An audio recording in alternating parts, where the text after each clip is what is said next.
రకాల మాటలు. సో దాన్ని ఈరోజు ఇప్పుడు వరకు నేను ఒక మంచి పని చేస్తున్నాను, ఒక ఫ్యాక్టరీ పెట్టాలనే ఉద్దేశంతో ఈ క్వాడ్స్ది మన గవర్నమెంట్ రాగానే కూటమి ప్రభుత్వం ఒక ఫ్యాక్టరీ పెడతాం నెల్లూరు జిల్లాలో. మనము దాదాపు ఒక 1000 మందికి ఉపాధి కల్పించగలుగుతాం. దాదాపు ఒక 400 కోట్లు పెట్టుబడి. దానికి చాలా హోంవర్క్ కూడా చేశా.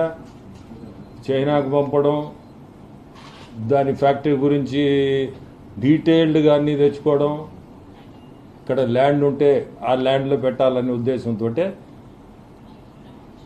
పైన ప్రభుత్వం పెద్దలను కూడా అడగడం.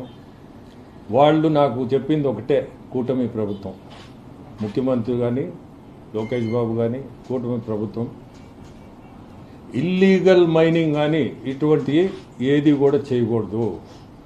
ఫ్యాక్టరీ పెడితే మంచిదే. ఎందుకంటే ఈ క్వాడ్స్ మనది చైనాకు పంపిస్తున్నాం. చైనాలో దాన్ని ఏం చేస్తున్నారంటే హై ప్యూరిటీ క్వాడ్ శాండ్ తయారు చేసి సోలార్ ప్యానెల్స్కి క్రూజిబుల్స్ తయారు చేసేదానికి వాడుతున్నారు. అదేదో మనం ఇక్కడనే పెడితే మనం ఇక్కడ ఆ ఫ్యాక్టరీ కూడా ఇప్పుడు ఎక్కడ లేదు. ఇంకా రా మెటీరియల్ వచ్చి మనకి సైదాపురం ఆర్ ఈ పొదలకూరు ఈ ఏరియాలో రా మెటీరియల్ దొరుకుతుంది. సో మనము కన్వీనియంట్గా విదౌట్ ఎనీ ఇల్లీగల్ యాక్టివిటీస్ చేయాలనే ఉద్దేశంతో హోంవర్క్ చేశాను. పైన పర్మిషన్ తీసుకొని వాళ్ళు కూడా very clear, no illegal mining. ప్రభుత్వం దానికి ఒప్పుకోదు, ఎక్కడ కూడా ఇల్లీగల్ చేస్తే ఒప్పుకునే సమస్య లేదని క్లియర్ ఇన్స్ట్రక్షన్స్. దాన్ని ఫాలో అవుతూ నేను 2 కంపెనీలు పెట్టాను. ఫస్ట్ లక్ష్మి క్వాడ్స్ అనేది, దాంట్లో నేనే భాగస్తుడిని. నేను ఇంకోరు వేరే కలిసి, ఎందుకంటే ఈ నోహౌ ఇవన్నీ తీసుకురావాలంటే చైనా నుంచి పెద్ద పని ఇది.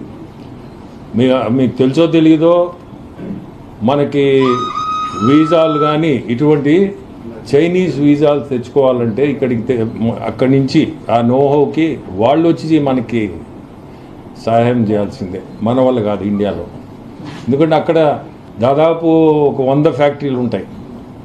సో అక్కడి నుంచి మేము ఏదో తంటాలు పడి ఒక టీముని పంపించి స్టడీ చేయించి అంతా చేసి బాగా ఖర్చు పెట్టి అన్నీ చేసాం.